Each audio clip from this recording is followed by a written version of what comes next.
Thank you. Admiral, given the intensity of the IDF bombing across Gaza and reports that even areas that are considered to be safe passage are being targeted, is there any concern that Americans who want to get to Rafah can't get to Rafah? And then I have a second question. I don't know what the status is of how many of all Americans in Gaza are down at Rafah. I just don't know. That's a better question for the State Department. I do know, we believe that the vast majority of American citizens who we know are in Gaza are down there. But I can't tell you with certitude that there's not family members elsewhere that haven't made it their way down or can't make their way down. The other thing I can tell you is I know the State Department is in direct contact with all the American families in Gaza and keeping them informed, particularly those that are coming up on the lists for departure.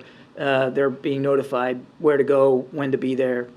And as far as I know, and again, a better question for the State Department, that there isn't, that we aren't aware of American families that are trying to get down there and can't. But again, that's a better question for my colleagues. My second question, the Independent has reviewed a list of 400 Americans who have been cleared to leave by the Egyptians, the Israelis, and so forth.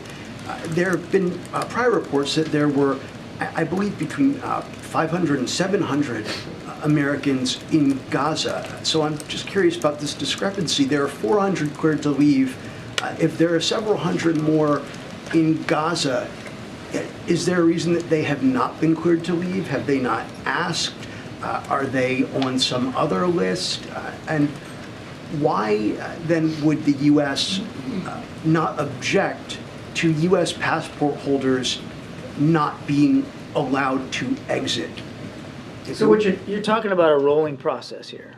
I think our estimate is somewhere between 1,000 and 1,200 U.S. citizens, and that includes, dual nationals and legal permanent residents and family members. So then the pool is somewhere in that number, somewhere there, about 400 families.